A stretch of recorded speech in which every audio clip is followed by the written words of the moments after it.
अस्सलामुअलैकुम। उम्मीद है कि आप सब लोग खैर आफियत से होंगे और अपनी लाइफ को आप इंजॉय कर रहे होंगे। जैसा कि आपने टॉपिक से देख लिया कि आज मैं आपसे बात करूंगा कि मैंने अपना इंग्लैंड का जो पहला वीज़ा था वो मैंने कैसे लिया और क्या रिक्वायरमेंट थी, क्या डॉक्यूमेंट्स मैंने लगाए, वेरिफिकेशन जब मुझे कॉल आई वहाँ से तो वो मैंने तब क्या मेरी सिचुएशन थी, ये सब चीज़ें इसके अंदर डिस्कस करूँगा। यूके का जो मेरा ये फ़र्स्ट वीज़ा था यूरोप के अंदर जिसमें मैं विज़िट करने जा रहा था। इससे पहले मैं 2 मुल्कों के अंदर विज़िट किया हुआ था। एक विज़िट था मेरा इंडिया का। इंडिया का वीज़ा मैंने जब लिया तो वो 15 रुपये का मैंने वीज़ा लिया। ये 2005 की अप्रॉक्सीमेट बात है। फिर इसके बाद मैंने दुबई का विज़िट किया और दुबई का जो टोटल मेरा ख़र्चा आया था with visa with return ticket वो अप्रॉक्सीमेट 18,000 रुपये का आया था। इसमें मैं एक मुकम्मल वीडियो बनाऊंगा, फिर आपको डिटेल में ये बात करूंगा। अभी मैं यूके के वीज़े की बात कर रहा हूँ। तो जो यूके का वीज़ा मैं प्लान कर रहा था वो 2011 के अंदर मैं प्लान कर रहा हूँ कि मैं अब इंग्लैंड का वीज़ा अप्लाई करूँगा। यानी पीछे 5-6 साल पीछे मेरा कोई फ़्रेश वीज़ा नहीं है, मेरा कोई फ़्रेश ट्रैवल नहीं है और अब एक यानी आलमोस्ट मैं फ़्रेश तौर पे अपना वीज़ा अप्लाई कर रहा था। और यूके का वीज़ा लोग मुश्किल कहते हैं, मैं ज़ाती तौर पे ये समझता हूँ कि जितना क्लोज़ आपका इंग्लैंड का वीज़ा चेक होता है, चेकिंग से मुराद है कि जो आप डॉक्यूमेंट्स वहाँ पे अप्लाई करते हैं और आपकी जो एलिजिबिलिटी है, जितनी क्लोजली इंग्लैंड की एम्बेसी आपकी चेक करती है, मैं ज़ाती तौर पे समझता हूँ कि शायद ही दुनिया के अंदर इतना क्लोजली ऑब्ज़र्व होता हो और 100% आपका वो मेरिट के ऊपर आपका वो डिसीज़न लिया जाता है उसके ऊपर। बाकी एम्बेसीज़ भी डेफिनेटली वो मेरिट भी हैं, लेकिन मैं एक्सपीरियंस इसलिए कह रहा हूँ कि वो एक एक पॉइंट अंदर से डिटेल नोट करते हैं। आपके बैंक के अकाउंट के अंदर जो अकाउंट का वो मूवमेंट होती है वो आपकी उसमें डिस्कस करते हैं। तो एनीवे इंग्लैंड का जो था मेरा प्लान वो मैंने अब बना लिया था 2011 के अंदर कि मैं अब इंग्लैंड का करूँगा। वारिंगटन के अंदर हमारा एक क्लाइंट था, मैं एक्सपोर्ट सेक्शन में था और हमने सोचा कि यार इंग्लैंड जाने की हम मीटिंग करते हैं वहाँ पे जाके। जो क्लाइंट से बात होगी वो सर्दियों की दिनों के अंदर हमारी मीटिंग फाइनल हुई। मैंने डॉक्यूमेंटेशन के लिए यहाँ पे प्रिपरेशन की और जो बहुत इंपॉर्टेंट बात आपसे मैं शेयर करूँगा वो ये है कि ऐसा नहीं हुआ कि मैंने जैसे ही वहाँ से मतलब हमारी क्लाइंट के साथ बात हुई और हमने फ़ौरन ही ये लो जनाब ये फ़ाइल पढ़ी और ये ले लो। आप बिलीव कीजिएगा अप्रॉक्सीमेट 1.5-2 माह लगे मुझे प्रॉपर अंडरस्टैंड करने के लिए कि जो इंग्लैंड की बेसिक रिक्वायरमेंट क्या हैं, मतलब क्या उसकी डिमांड्स हैं। और मैं एक लिस्ट बना लेता था कंप्यूटर के अंदर वो डॉक्यूमेंट्स की और उसके साथ में सपोर्टिंग डॉक्यूमेंट्स की भी एक लिस्ट होती थी। वो लगा के फिर मैं उसको टिक करता था कि ये हो गया, ये हो गया, ये हो गया, ये हो गया। तो फिर उसके बाद फिर मैं जो फ़ाइल थी एनीवे वक्त आ गया कि मैंने वो अपनी जो वीज़े की फ़ाइल थी वो सारी कंप्लीट की। मैं एक लिस्ट जो डॉक्यूमेंट्स की वो आपसे मैं शेयर करूँगा अभी। तो मैंने वो फ़ाइल मुकम्मल करके मेरी जैरिज वालों से एक अपॉइंटमेंट सेट हुई वो लाहौर के अंदर। मैं लाहौर गया, वहाँ पे जब उन्होंने बैठा वहाँ पे काउंटर के ऊपर, तो वो एक्चुअली आपसे कोई चीज़ें ज़्यादा नहीं पूछते उसके, लेकिन आपको फिर भी आप अपने आप को प्रिपेयर करके जाएं वहाँ पे, क्योंकि वो जो भी चीज़ वहाँ पे रिकॉर्ड होती है, मेरा अपना एक असेसमेंट है कि जो भी चीज़ आपकी रिकॉर्ड होती है वो यकीनन ब्रिटिश हाई कमीशन जो ब्रिटिश एम्बेसी अबू धाबी के अंदर है, वो ब्रिटिश हाई कमीशन इस्लामाबाद के अंदर है, ये उनके पास मेरा एक अपनी एक असेसमेंट है कि ये उनके पास जाती है और फिर वो उसको भी असेस करते हैं कि बंदे का वहाँ पे बिहेवियर कैसा था और बंदे ने कोई अगर उन्होंने कोई क्वेश्चन वहाँ पे किया तो वो कैसे किया। मैं वहाँ पे था लाहौर के अंदर VFS के ऑफिस के अंदर। उन्होंने मुझे कहा कि जब तस्वीर वगैरह कुछ बेसिक क्वेश्चन उन्होंने पूछे मुझे कि जी आप कहाँ के लिए कर रहे हैं, तो नाम वगैरह इस तरह की बेसिक चीज़ें थी। मुझे एग्जैक्टली अब वो चीज़ें याद नहीं है। तो मुझे उन्होंने तस्वीर के लिए कहा, तो तस्वीर के लिए जो कैमरा होता था वो सामने नहीं होता था, वो कैमरा ऊपर होता था। ऐसे। तो मुझे उन्होंने कहा जी आप ऊपर देखें, तो मैं ऐसे ऊपर देख रहा हूँ, ऊपर देखते हुए उन्होंने कहा जी ओके डन। फिर उसके बाद मेरे फिंगरप्रिंट्स हुए, मैं ये करके आ गया हूँ वापस यानी उसके अंदर जहरीज के अंदर ये मेरा सारा प्रोसेस हो गया। फ़ी मुझे बिल्कुल ज़हन में नहीं है कितनी थी, लेकिन फ़ी वगैरह सारा कुछ पे करके तो मैं आ गया। जब वापस आ गया तो अब डेफिनेटली हर बंदे को होप होती है कि भाई अब वीज़ा लगना चाहिए, उम्मीद तो सबको होनी चाहिए, मुझे भी थी कि वीज़ा लगना चाहिए इंशाअल्लाह। तो मेरे एक दोस्त हैं, उनकी माशाल्लाह एक छोटी सी फैक्ट्री है, वहाँ पे हम बैठे हुए थे, संडे वाला दिन था, इतवार को। और उन दिनों में वो एक फॉरवर्डेड मैसेज बड़े आते थे। फॉरवर्डेड मैसेज कौन से कि जिस पे वो कहते थे जनाब इतने बंदों को आप फॉरवर्ड करेंगे तो आपको इतनी नेकियां मिल जाएंगी, आपका ये काम हो जाएगा, उस तरह के। उन दिनों में एक फॉरवर्डेड मैसेज चल रहा था, मतलब लोगों को आता था कि भाई प्राइवेट नंबर से कॉल आती है और फिर वो आपका कोई फ़ोन हैक हो जाता है किसी वजह से।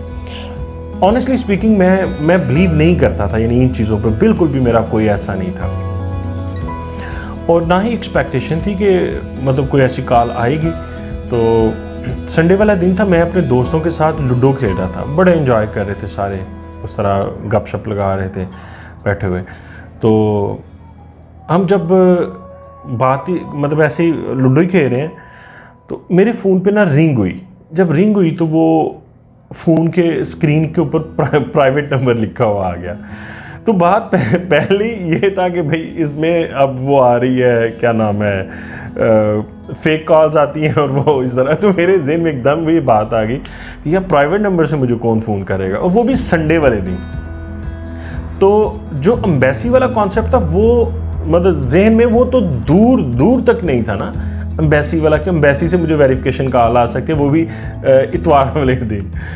मैं आई थिंक आखिरी बेल ही चल रही होगी, तो मैंने वो फ़ोन अटेंड कर लिया, मैंने फ़ोन उठा लिया। तो मेरी जो टून थी ना वो मतलब जस्ट लाइक मैं इस टून से बात मैंने फ़ोन अटेंड किया था कि अगली तरफ कोई ना कोई मतलब फेक कॉलर होगा और वो मतलब कोई फ्रॉड के मुतल्लिक़ ही मुझसे बात करेगा। मैंने उधर ही बैठे बैठे फ़ोन अटेंड किया और साथ ही उन्होंने एक बेहतरीन इंग्लिश के लहजे के अंदर मुझे अपना इंट्रोडक्शन दिया। तो मुझे कहते हैं जी am I talking to mister Wasim Jamal. मैंने कहा यस इट्स मी। तो स्टिल मेरी साउंड ठीक नहीं थी। अल्लाह उसने मुझे इंट्रोडक्शन दिया कि मैं ब्रिटिश एम्बेसी अबू धाबी से कॉल कर रहा हूँ आपको, आपने वीज़ा अप्लाई किया हुआ है सारा कुछ। तो मैं फिर भी एक बिलीव में नहीं आ रहा था कि यार हो सकता है मेरे किसी दोस्त ने ये ऐसे ही कॉल करवा दी है। अच्छा फ़ोन पे बात होती गई थोड़ी, मतलब उसने बात की और बड़े खुशगवार मूड के अंदर हुई, बड़ी अच्छी यानी मेरी उससे गुफ्तगू हुई। तो मुझे कहते हैं आप क्या करते हैं, यानी आपका क्या बिज़नेस क्या है, यानी बिज़नेस के हवाले से। मैंने उनको बताया, मैंने कहा वही मैन्युफैक्चर वेल्डिंग जैकेट्स। तो वो हंस के ना उसने रीफ्रेज उसको किया और कहता है अच्छा ओके वेडिंग जैकेट्स। तो मैंने उसको हंस के आगे से कहा, मैं no it's not wedding it's welding jackets. तो कहता ओके। वो भी थोड़ा सा हंसा आगे से ना, कि यानी वो उसको चाह रहा था कि मैं जो बात करता हूँ भला उसी पे वो बात पे आ जाता है। तो मुझे कहते हैं कि जी ठीक है okay you will get your decision with in couple of days. मैं अब बस इतना ही उसने मुझे बात की और मैं फ़ोन हैंग अप हो गया। और बिलीव करिएगा फ़ोन हैंग अप होने के बाद भी मैं अभी तक वो मेरे ज़हन में नहीं आ रहा कि ये बात रियलिटी में ऐसा है कि नहीं है। मज़ीद 1 घंटा मैं उधर अपने दोस्त की फैक्ट्री के अंदर जहाँ पे हम बैठे हुए थे वहाँ पे हम बैठे होंगे। फैक्ट्री का जो हिस्सा था एक, वो जहाँ पे उनकी वो मशीनरी वगैरह थी, वहीं पे हम बैठ के तो वो लूडो खेल रहे थे। 1-1.5 घंटे के बाद मैं घर चला गया।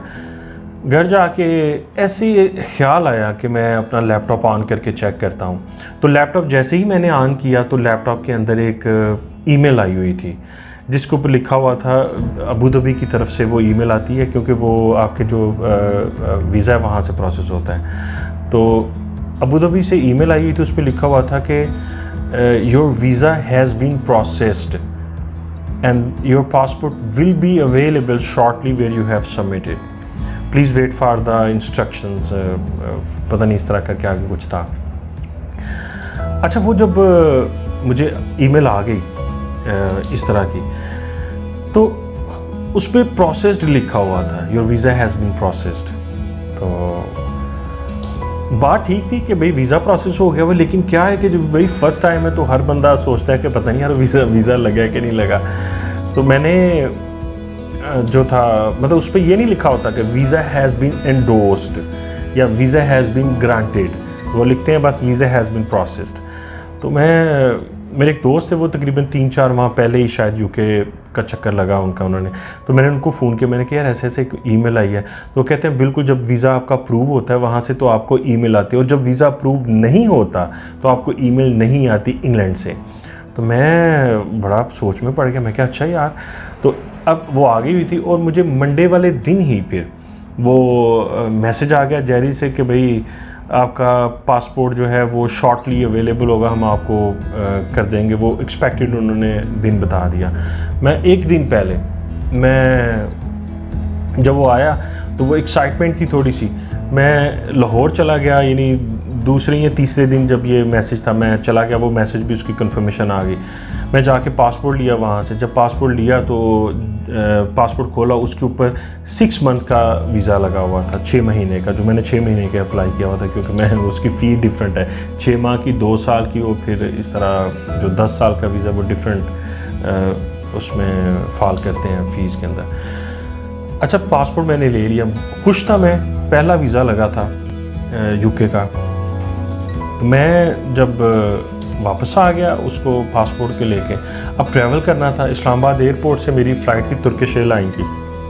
तो मैं जब एयरपोर्ट पे पहुंचा इस्लामाबाद, तो आपको पता है हमारे एयरपोर्ट्स का जो हाल होता है, ये 2011 की बात कर रहा हूँ। तो वो जो मुझे कहते हैं समथिंग लाइक, यानी जैसे पता है आपको बात करते हैं, तो मैंने ना थोड़ा सा आगे हो के ऐसे मैंने कहा ओके, मैं आपका ना वो नाम पढ़ लिया, मैं बड़े भाई को बोलूँगा कि वो आपकी ना वो कुछ ना कुछ करेंगे आप।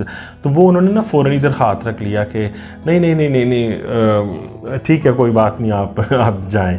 तो अब उसके बाद मैं जब वहाँ से निकला तो पाकिस्तान से जब मतलब आए, तो कुछ लोग, पता है आपको, एक दोस्त था मेरा, मीटिंग के बाद वारिंगटन के अंदर मैंने अपने दोस्त के पास जाना था। ज़ाहिर है आप पता है आपको कि जो होटल्स वगैरह होते हैं वो एक्सपेंसिव होते हैं, वो आप कंटिन्यूली अपने विज़िट के अंदर अफोर्ड नहीं कर सकते। तो 35 डेज़ का टोटल मेरा ये ट्रैवल था जब मैं जा रहा हूँ 6 मंथ के वीज़े के अंदर। तो मैं 35 डेज़ रहना था, यानी जो टिकट करवाई थी वो 35 डेज़ बाद की मेरी रिटर्न टिकट थी।